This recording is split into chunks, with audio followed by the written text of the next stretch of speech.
How are you doing, folks? This is Pablo speaking. Welcome back to English Podcast. Have you ever wondered how it is to study or even consider it? I think the hardest part and probably the most difficult decision you will have to make is how to choose the right school to get the knowledge and experience. Fear no more, because we are here with Nikol to show some light on the things that may be different between studying here in Poland and abroad, UK this time. Hi Nikol, how are you doing lately? Hi there. I'm quite excited to speak in English in this podcast, to use my English skills today. And I'm also happy to talk about my experience as a Polish student abroad and also a Polish student going through different education systems in Poland. So I hope I can share some useful knowledge and you can benefit from it. So at the moment you are here on the SWPS University in Poland. What is the course of your studies and what point are you on? Yeah, I'm studying at Warsaw and it's journalism and social communication. This is how you can translate it to English directly. And this is master's course. I've actually completed another master's, so it's my second master's. It's like never enough, I guess. And my first master's was in the UK, and my BA, so bachelor, was in the University of Warsaw. We'll get back to the British one in a moment, but first tell me about your current studies. How do you like the system? How do you like the teachers? How is it in general? Yeah, it's my first year, so I'm completing the first year this year, and the second year, so 2022 will be my final year. I'm not done yet with the SWPS, and so far it's very interesting because I started online, so I don't have any comparison to campus studying at SWPS. I've just been there once and I was really impressed, but all my studies are now online. But I have to say that in some ways it's super comfortable and efficient. In many courses, I've learned a lot of things, and although it's sometimes hard to focus, I don't feel that different when it comes to quality teaching. Of course, the social interaction, it's complicated. But generally, SWPS really impressed me with all the facilities, all the options, all, I don't know, advisors that are also in there and professionals. That was the first thing that appeared to me when I met my tutors. I was really impressed by them, by their careers and by their experience, which is super useful in my area of studies, so that I know people from the field, from the market, not just academics. So far I'm really happy. I'm before writing my master's thesis, so I'm still happy. I know how it's going to be in half a year. It's going to be harder, I guess, but so far so good. That's really nice to hear that you are enjoying it so far. But tell me, this is the first time you are having your class online, right? Yeah, it's first time. That's true. I started completely remotely. It was the first time I'm studying remotely, except for some online courses, but I don't count them. I've never studied online, and this was the first time. It's quite unique experience, I have to say. Yeah, that's true. But university is trying as hard as they can to make it more convenient to us, Yeah. creating and constantly improving their own platform called Virtual University, and also with the little help of the Google Classroom. So tell me, how do you like all these tools? Do you see them as helpful, immersive, or are there anything that you would like to change? Well, now we are after some improvements in the system in WU, so virtual university, if we can translate it. And I'm very surprised by these changes because I was super happy with the previous look, but now I appreciate the new look more because it's more kind of interactive, it's user friendly, and so on. But I was that was the other thing that impressed me, that everything was handled online. So when I was applying to the university last year, it was, I guess, May, if I'm not mistaken, I could do everything online. The system was great. I think I just had to contact the admissions office, like SWPS, once because I didn't get some email right. There was some mistake with the date, but that was it. Like everything was handled perfectly. And when I went to the website, everything was clear. All the programs, all the application process, all the details regarding payments and stuff, I seriously didn't feel lost what I felt previously when I started studying at the University of Warsaw. And the system is designed like perfectly for the students. So you can complete your payment in there, you can contact people, you can find your classes and links to all these Google Classrooms. Like I feel when I enter there, I have everything what I need, and I don't even need to call anyone. I don't need to go to this, secretariat, as we say in Polish, to any kind of office and ask them questions, because everything is there. And I remember also I needed a paper that would prove that I'm a student for my work. And I applied for it online, obviously, because previously I was doing that physically at the University of Warsaw. But in here I did it online. And what was amazing, that the second day, it was only not full even working day, that I received this paper with the stamp, with the signature. I was really surprised that some things like that, like bureaucracy, can be handled so quickly. That's truly amazing. Well, we are not living in the greatest times, but we have to admit that they are pretty convenient, and I hope many of the solutions will stay with us a little longer. Yeah. So tell me, you mentioned that you started your student career in Great Britain. So how was it? What was your first impression? How did it start? Tell me more. Yeah, it was 2017, I guess, when I started, straightly after bachelor. What was cool about it? It was that masters in the UK is mostly 1 year. So in here it's 2 years, but in there it's 1 year, and you have everything kind of condensed. But this also means that you have to write your thesis very quickly. Like when you start the program already in December, you have to have your dissertation proposal, and by the end of the summer, you have to complete your master's degree. Of course, you can do it later, but I guess you have to pay for it when you don't do it on time. And the thing is that everything is in pounds, so it's like 5 times more expensive than in Poland. Yeah, and of course you have to study, you have to complete all the courses, write all the essays, because mostly there I didn't have exams, I had to write essays or research papers. And in the meantime, you have to work on your thesis. You have to work just like that to get money, because it's the UK, so you kind of have to support yourself. And you also want to gain some experience in your field. Like in my case, it was politics, society, media, stuff like that. So I was doing lots of things within this year, and also traveling Poland, the UK. It was super intense year, but thankfully I completed everything on time, so I didn't have to pay anything extra. But when it comes to such things, it's good to know that it will not be divided into 2 years. So you have to start working very quickly. And even if it's nice that you have your master's, like all in all in Poland it takes 5 years. In the UK, when you combine bachelor and master's, it's 4 years. So technically you become a master earlier, but there's job behind it. So it's not so quick. It's not so easy also. Well, firstly, big high five for you for finishing your studies straightforward. But tell me, how did you come up with the idea to actually leave your home country and go to Great Britain? It's a long story, because I always wanted to live abroad, and I just didn't know how to do it just like that, because I was still very young. So I thought of studies, but I didn't think about it when I was in high school, because I didn't know that there are such options. And I think if I knew it, I would choose UK or maybe Netherlands or maybe Denmark very early on, because their education system is just simply interesting to me. Their education methods, like problem-based learning, which is it just doesn't exist in Poland yet, but hopefully it's going to change. So things like that very attracted me, but I found about them when I was on my bachelor. So during the second year, I just randomly, Facebook showed me some event, study in the UK. So Facebook showed it to me. I saw that it's a free event. I went there. I listened to some presentation of 2 girls that were actually graduates of some bachelor or masters in the UK. And I thought, like, why not? Why not me? Is it really hard? So I talked to them. I got a contact to one agency that actually supported at that time people who wanted to study abroad.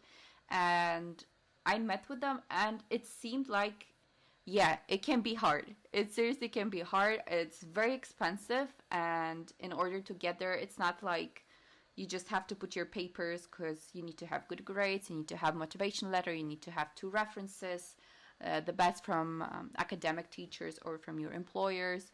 You have to have CV. Sometimes you have to go through the interview or through exams. It's like lots of things. So I thought like it can be hard, and I was looking for help.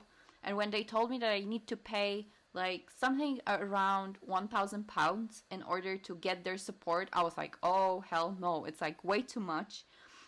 So I said, no, I will try on my own. And when I told them that I will try on my own to get to UCL, so the university that I studied, which at that time was 7th university in the world according to the rankings, they told me like, no, you will never do it on your own. Like, it's too complicated. It's impossible that you will get there without any support.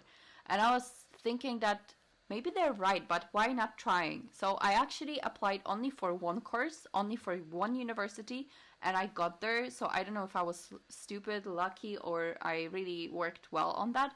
But I seriously started working on it very early because, as I said, you need to have good reasons that you want to go there, and also good arguments that you're going to be a good student and you're going to contribute to the university. It's very important for them to know that you are really interested in that course, that you really have a plan, what you want to do there. Nobody ever verified what I wrote and what I planned. I don't do what I planned in the motivation letter, or I don't do what I actually said that I would do, but life is unpredictable, so it's not kind of that I planned and I lied, but people change. So things like that happened to me when I started thinking about it, and then the second part was getting there. So applying there earlier, definitely earlier than in Poland. So during my 3rd year in December, I applied for studies, and I received my answer somewhere around April that they want me there, that I have conditional offer, but I need to pass IELTS, so the International English exam. I need to have very good grades, so at least 4.5 on my final diploma and also on my dissertation. And yeah, that's basically it. So then I was working on my grades, on preparations to IELTS, and yeah, and then I moved. So the completely different story how I moved, but the idea to me appeared completely like it was random. I knew that I wanted to go abroad, but I didn't know how, and I actually didn't manage to get on Erasmus at the University of Warsaw because my division had very poor offer. It was whether, I guess, Bratislava, and I don't have anything against these countries. I just wanted something like UK or Russia or farther, and I had Estonia, except for Bratislava, like Tallinn, Bratislava, and I guess Vilnius. So I'm like, seriously, this is where I'm gonna go to Erasmus? Like, no way, definitely not. And that's how also all the Erasmus story didn't happen. But if I had such chance to go for Erasmus at good place, I would possibly also choose Erasmus at bachelor level. Yeah, it's really hard to disagree with you, but to me, I think the hardest part will be to get to know the culture, all the things that the British people are convenient with. You can't really know that for sure when you just read it in the internet or somewhere else. How was it? I mean, how did you get used to it? And did you get any help? Do you have any friends over there? That was the case also. I was scared of that, and before I actually went for studies, I never thought that I would manage on my own, because I didn't have anyone in London, because this is where I moved to. I didn't know anyone there. I didn't have any family, friends, relatives, like nobody. And I thought like I seriously have to depend on my own, on myself completely, because my parents, first of all, they don't speak English. So even if I wanted to, they wouldn't go with me to help me, for example, to set up a place, or I don't know, to set up a bank account, or help me in the first weeks, as sometimes I know parents are doing. No way for me. Also, none of my friends would be able to do that. Like, we were 21 or 22 at that time. Everyone had their own lives and own studies. So I went on my own, and the first thing I remember, I got lost. 3 a.m. in the morning, I got out from the bus that took me from the airport to city center. And first of all, I got to the wrong bus because I forgot that the movement in there is completely opposite than in here. Yeah, so then when I got that, I'm in the wrong bus. I changed the bus and I went out, and it appeared that in there, the like station system is completely different than in here. So I got off on the wrong bus stop, and I was standing there, and one girl came to me and she said, "Do you need help? You look lost." And I would just thought like, wow, people here are so nice. That was the first thing that happened to me. Somebody looked at me and said that, "Are you okay? Because you really look lost. Should I help you?" And I seriously didn't know what to do. I was about to just cry with 3 luggages, one backpack with the laptop, with all the cash that I needed for the first 2 months. But there was a person that helped me. She exactly told me which bus stop, like what they have to say so that I will get out. So I got out, I got to my flat that I rented completely randomly online, and for a week I thought that they're gonna lie or they're gonna change the keys to the apartment so that I will not be able to get in, like they will rob me, they will take my stuff.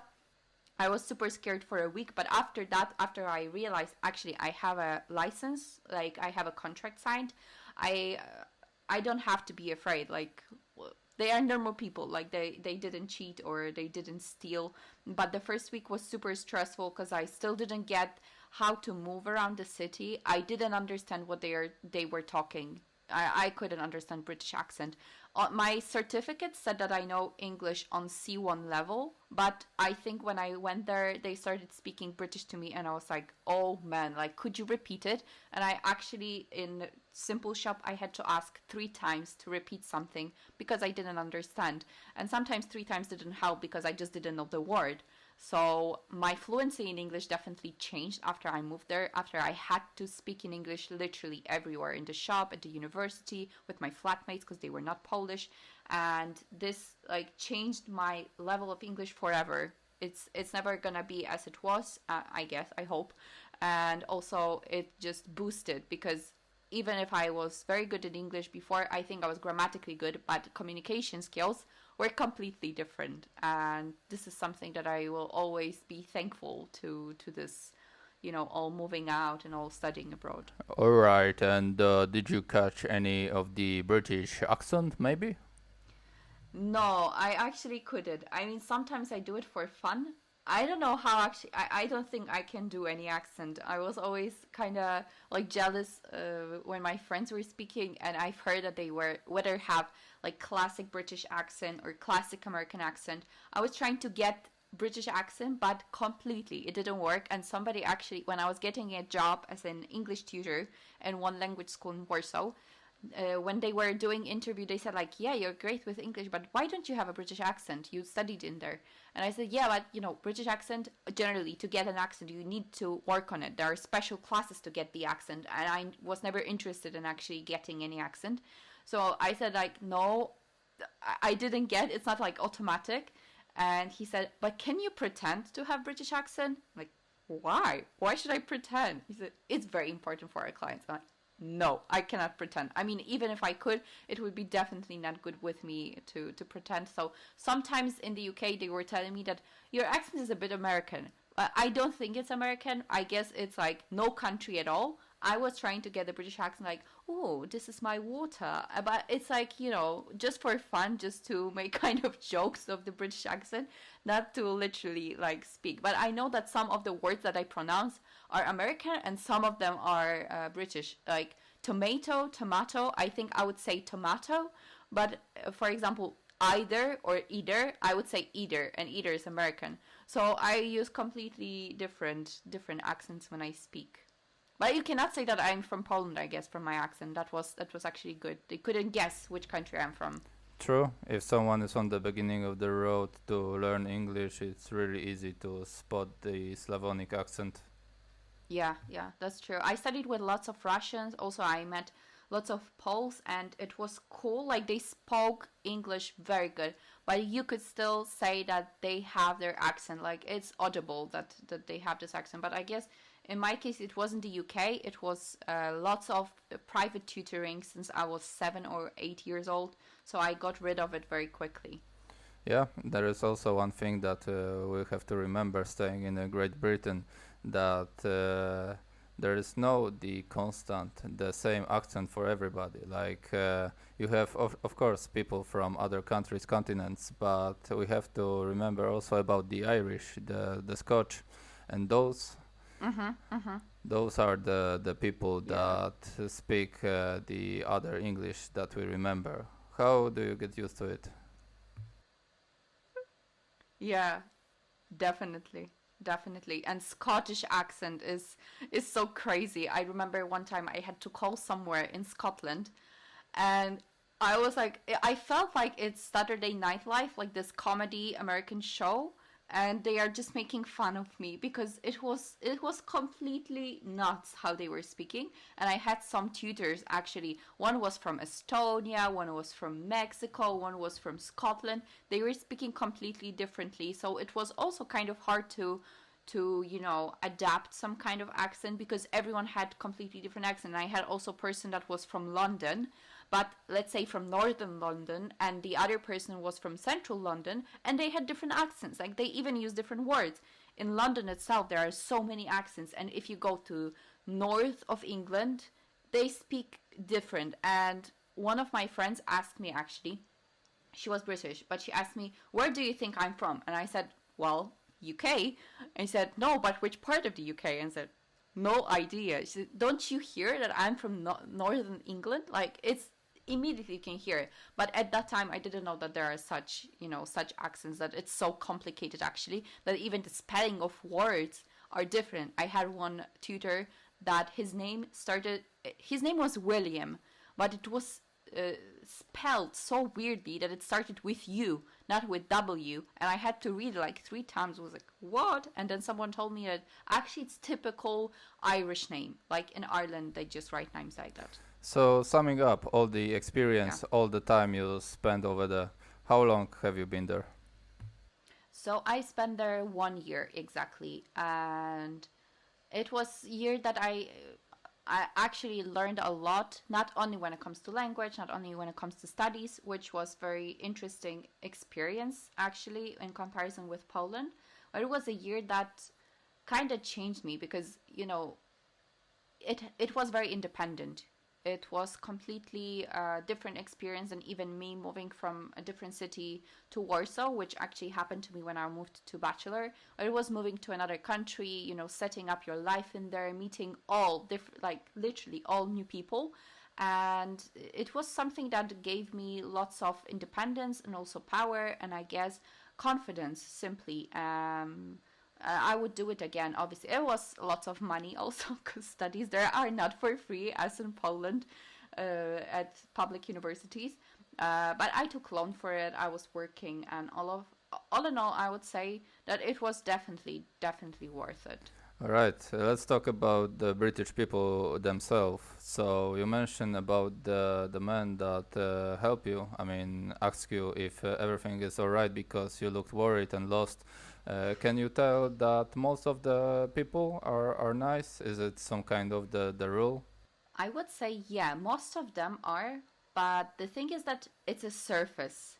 For example, during my studies, I met lots of Brits, and I never made any friendship with a person who was a British citizen. I made friends with people from all over the world, but not Brits. I don't know why. I guess, I mean, I read about it. I read some books about the UK, like non-fiction books.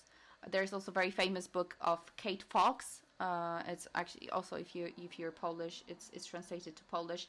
It's, I guess, the most relevant book when it comes to Brits. That they are very helpful. They are super kind and super nice. But in order to know something about them, in order to get their, I guess, trust and to break the ice, it just doesn't take a year. I studied with people, I was meeting them almost every day. I still don't know them. I wouldn't be even able to say like what they like deeply, like in a deeper level relation. But honestly speaking, they are very kind, and they are very also kind of correct, because they always think whether not to hurt anyone, not to be rude or anything like that. They always check up with you, how are you? And even if they don't mean it, it's quite nice that they are asking, how are you? But don't tell them that you're bad. Like, don't tell them, like, life sucks, I have enough. It's kind of Polish, I would say, that, you know, if you ask someone, how are you? It's like, oh my God, it's so bad.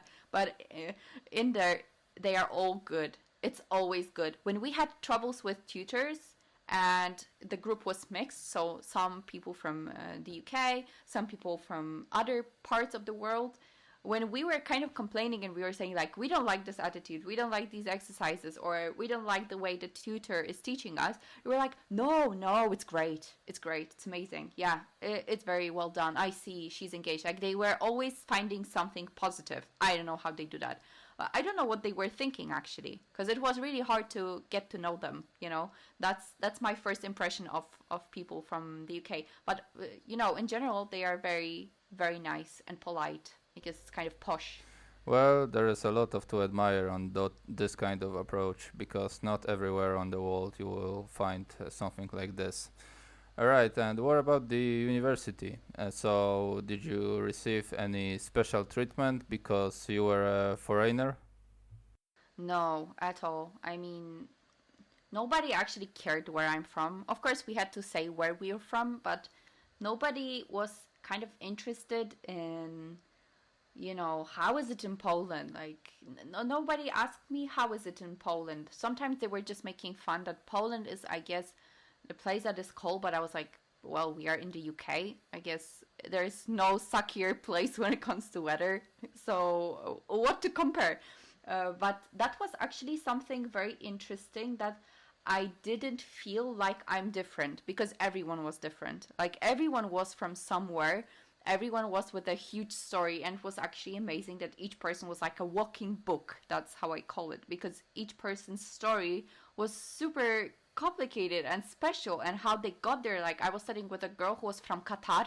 Like, come on, Qatar, it's not like, you know, Poland. It's different story, and it was super interesting to get to know all these people. But I never felt like I'm worse because I'm from Poland, or that for a reason, I don't know. In Poland, sometimes I had that was kind of funny or sad. You know, I felt like I'm a jar swoik, right? Because I'm not from Warsaw. This was not once, not twice that was mentioned to me, or that I'm coming from the western side, very close to Germany, so people were making fun of me that I'm German, or that I don't look Polish, so like, where are your grandparents from?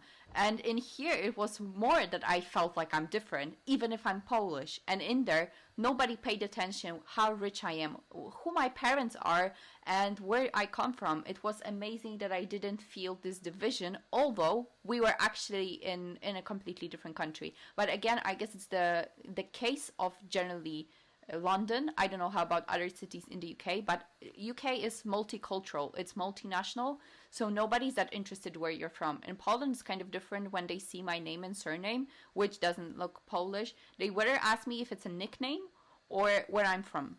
And it's really funny when I tell them I'm actually Polish. So in there, you know, like, everyone was weird in this, you know, Polish sense, I would say. This is really nice to hear that it doesn't matter who are you or where are you from, you can feel equal on those universities. I think that the case is pretty much the same with our universities.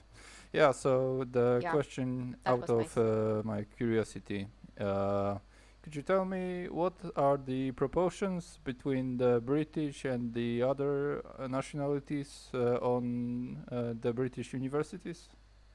Whoa, Less and more. I'm just curious.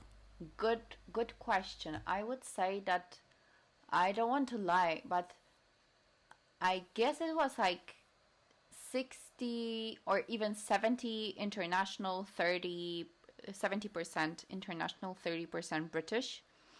But my friend paid attention to something very interesting, because he was studying previously not in UCL, and I guess not in London. I don't remember exactly which university. And he said, do you notice something, that we don't have actually anyone black in our class, and it's London and it should be international? and I never paid attention to it because we are in Poland. So in here, you just don't look at it. And on the other hand, I don't know how many people are actually interested in Russia and Slavonic countries, because that was the name of my department, like School of Eastern and Slavonic Studies, something like that. So I don't know how many people are actually interested in that. I don't think that many. When I was going to the central campus, there I was seeing literally everyone, and like Asian people, black people, all different religions, all different countries, skin colors and stuff. But at my department, no. At my department, we could say it was very, when it comes to these things, it was very similar. Of course, we were from different countries. Like some people were, as I said, from Europe, from outside of Europe, from Middle East and stuff. But I think I didn't study with anyone, for example, from Africa, literally at my course in my department. Or maybe it was just that I didn't meet anyone. And now I at that time, I didn't think about it as a disadvantage. But now I think it is actually a disadvantage, because it was, again, a very European-oriented course in a way. I don't know if it was dependent on the university or not, but it was not very ethnically diverse, and this is what I would expect from such university or from such city. But again, when I was going outside of the university, it was, it was different. And in London, I mean, at the university was different, but maybe again it was like kind of British, being a British way of being polite. But outside of it, it wasn't like it was all nicey and rosy, because one time I've heard that, you're from Poland, so you are the person that is actually stealing our money and stealing the places to live, and because of you, the flats are so expensive. But it was super funny because I've heard it from someone from far Asia, also an immigrant. So I was like, well, we are quite the same, right? Like, I came here to study and work, and I'm not doing anything illegal, and you're here also. He was actually there just to work, not to study. So what's the problem? It was one situation, or someone when looked at me, and I got actually out of the bus incorrectly. Someone told me, like, in here we are not doing like that. In your country maybe, but in here no. And some situations I felt like I don't belong, but it was more again about, I know, situations in the shop, situations at the restaurant or something like this. Not literally at the university. So it was, it was a complex experience when it comes to these things. All right. What about the free time? I'm curious, because I can imagine that you had to work and also you have to study. So do you have a lot of commitment for the university? Do you have a lot of things to do? Or how was it? Maybe otherwise it was like you had all the time in the world. That was interesting to discover that actually I didn't have that many classes. So when I was studying at the University of Warsaw, it was like that I had classes almost each day of the week, from morning sometimes till evening, or from morning till late afternoon. And after these classes, I also had to do sports, and I had to do language for 2 years, and I had to do extracurricular course, which we call in Polish ogun. So I seriously almost didn't have time. Of course, at second year, I started working, and at third year, I was doing also some voluntary job. So I was doing lots of things, but it was super hard to combine. Like, the studies were really intense. Whereas when I went to the UK, it actually appeared that I have 2 days off during the week. I had only classes, as I remember, Monday, Tuesday, and Thursday. So I knew that, for example, I can work whole day, Friday, whole day, Wednesday, or half day Wednesday, and I can have a weekend off when I can study, when I can, experience the city, because, London is amazing when it comes to traveling, sightseeing. It's impossible to even see everything in 1 year. So I seriously was using my time, and classes were completely different because we didn't have any lectures. In order to participate in a class, I had to get myself ready for the lecture, what meant actually that I had to read like 3 or 4 academic papers or 1 book for 1 class. So I calculated it. I always give this argument that weekly I was reading 100 pages of academic papers in order to understand what's going on during the course. Because even if it was Russian studies, we were doing cases from all over the world. Like, we were doing Balkans, we were doing Poland also. I wrote actually one of my essays about Poland and refugees. We were doing, classical Marxist ideology, and then we were going to the newest events of Russia. So it was like, for a person like me that wasn't very oriented in the world, it was lots of things to read and catch up on. But then I was able to participate in discussions, because at the class we actually had to do presentations, do group work, do case studies analysis, and things like this. It wasn't very lecturish, and in the end we didn't have any exam. So the classes were for us to discuss, for us to learn, but from each other rather from the teacher. And in order to pass this class, for example, I had to do interviews, and then on the basis of interviews I had to write an essay. For example, how well is Poland prepared to integrate refugees? Yeah. It was, 2017, so this topic was very, very kind of hot at the time. True. So it wasn't that much about me listening to the lectures or me reading the papers even. Like, it wasn't obligatory, but I knew that in order to learn something, in order also to participate, I need to read it. So I only had one exam, and it was language exam, which is completely fine, because I believe that when it comes to language, it's necessary to just have an exam. It was writing exam. But the exam was different than I had in Poland. In Poland, I just had to learn, by heart, and then write, and then pass, and then goodbye. And in here, for example, my task was to read the text and prepare questions to the person who is the main character of the text. Like, prepare 12 questions for that person. Ooh. And of course, in Russian, great. But this is not the skill that you can, of course you can train, but it's not something that you can learn by heart. Or we had to translate one text, and we just got the dictionary. We had 2 hours. It was short text, I guess, from the book. And we had to translate it, not using computer or not using the phone. I never had such exams in Poland. It was completely different, but this is what I remember. Like, I remember far more than I remember from my bachelor, and I wasn't studying that much because I was mostly reading and discussing and, learning new things. And I guess this approach that your tutor is actually not the source of your knowledge. Your source of the knowledge is a book. Your tutor is a person that asks the right question, that asks you what you think about it. I will never forget it when somebody asked me, what do you think about Putin's annexation of Crimea? And I said, well, I don't know, because I didn't read anything, and maybe there are colleagues that are smarter than me here, maybe they can speak. And they said, no, just tell us what you think. Your opinion is as much valuable as a person who wrote a book. Just try. And then I thought, wow, that's new, because I remember when I've heard at the University of Warsaw that it's not actually good to have an opinion.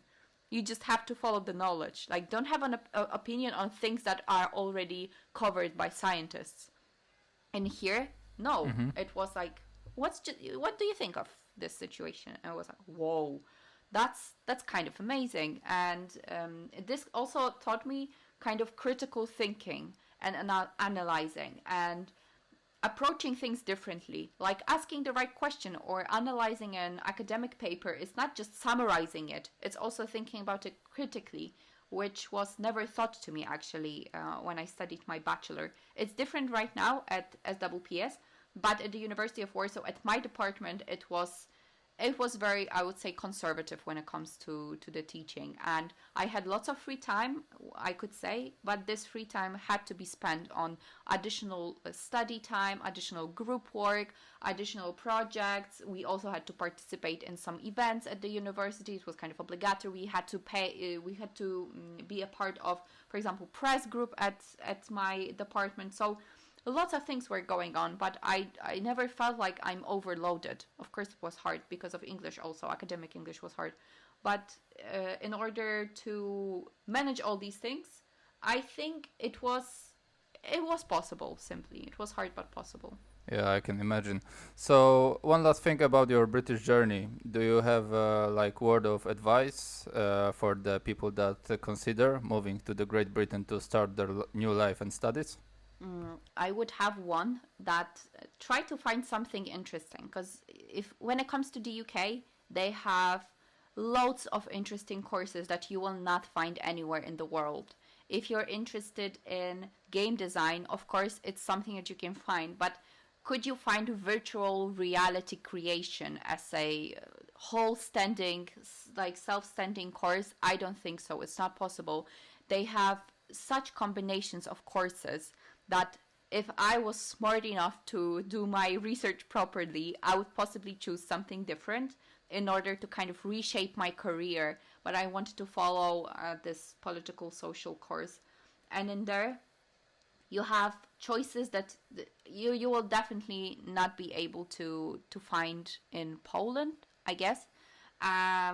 Or you would just find it as specialization. And in there you will find also people, kind of as SWPS offers, that are very specialized in the area that they are teaching. They are not just teachers, they are professionals, they have experience in business, they are working outside of the university. It's not like they completed PhD and they stayed at the university and that's it, because that was actually amazing in the UK. So I would say do your research, check what are the requirements exactly, whether you're able to fulfill them at this stage.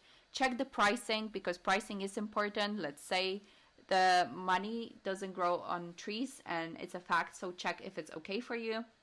And the last advice would be don't be afraid, because believe me, people are doing that. I've done that. I've survived. I got lost a couple of times, but I managed, and it's definitely worth it. All right, thank you for this, Nikol. Well, now let's take a look from the different perspective. Let's assume that you are from Great Britain and you consider to move to Poland to start, for example, your master degree. I think most of the people will first try to learn something about the capital university, or the university in the capital of Poland, which is Warsaw one. So tell me about your experience with the Warsaw universities in comparison to the British ones, and also what are the options? Yeah, I have experience as a Polish student at the University of Warsaw, but once upon a time I checked how it is. So definitely you have to pay as a international student unless you study in Polish. So for example, I've met some people that were from Belarus, from Ukraine. They were studying Polish before coming to Poland, actually to Warsaw, exactly as you said, classic. A foreigner coming to Warsaw, but in here they were studying in Polish because they knew that it's for free. So I guess that's one of the options for people who are kind of interested in studying for free. They would have to learn Polish. I know it's the same case, for example, with Czech Republic. I also met some people that were studying for 1 or 2 years Czech in order to get to the university and study in Czech for free, because in English it was paid. So this is the same case for Poland. And there are definitely less courses than in Polish. And I don't know how about the competition, because I don't know whether Polish people apply to study in English. I guess not that often. But, you know, there are more and more people coming from abroad. And I know that, for example, SWPS in Warsaw, there are lots of international students. And it's very cool because I guess SWPS is more student-friendly when it comes to, for example, moving to another country. I also have, like, let's say, international home. So I know that lots of people choose SWPS because it's more open for foreigners. It's English website is also very well developed, and it's not something that you can find at literally each university in Poland. But in the end, I guess the second city, except for Warsaw, when I was actually in the UK, when I said I'm from Poland, they said, "Oh, Kraków, I've been to Kraków, you know? Kraków is beautiful." And as a person who's now very close to Warsaw, it was like a knife in the back. But they really like Warsaw to study, but Kraków, for example, to travel. So if they can, they would definitely go to Kraków also, just to, you know, see the city, because it's very, very famous abroad. And if you say Poland, they will mostly say, "Oh, Kraków, yeah? So are you from Kraków?" I'm like, "No, from Warsaw." "Oh, okay, so these cities we know."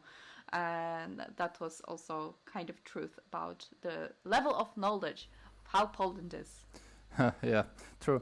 That's a good startup informations for all the people that are considering moving here. But tell me a little more about the environment. And by this, I mean how to prepare yourself, how to know what to expect, besides, of course, our podcasts.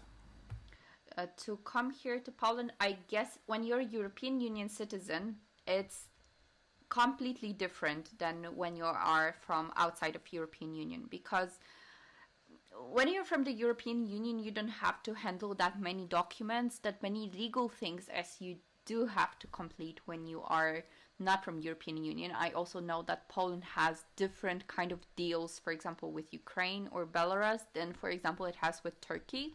So for such students, it's definitely kind of more bureaucratic to come to Poland. And the second thing to also know, that was actually something that I've heard from a friend who came here, and she doesn't know Polish, but she was trying to get somewhere and she got lost, and she said that it was so cute because older people were helping her. Like, she had exactly the same experience as I had with the UK, so that people are helpful. And when they didn't know what's going on, they were just shaking head and they were going away. But for example, some older people were stopping and they were trying to like show her with hands how is it in here in Poland, how to get from one place to another. So I guess the way we Poles look at ourselves is that we are quite not very optimistic, let's put it that way, that we are, you know, this pessimistic, always complaining country. But when it comes to these things, I think like my foreign friends have quite good experience with Poles and with Poland in generally. So it's not like you have to be ready to just meet person that will always say that, oh my god, the life is so bad, because like Poles are very different. And in here, at least in Warsaw, I don't know about other cities, but my friends have very good experience. So I would just say try to be open and try to ask, because who asks is not lost. This is, I guess, how we say it in Polish and in Russian too. Because sometimes you can really meet cool people and start cool friendships also. So documents and being open. These are two things that are important. I mean, possibly there are more, but these are the things that come to my mind. All right. Thank you very much, Nikol. It was really nice to hear all these stories and experiences from you. We'll have to finish there. So thank you very much for listening, and hear you out next time. Take care, you guys. Thanks. Bye.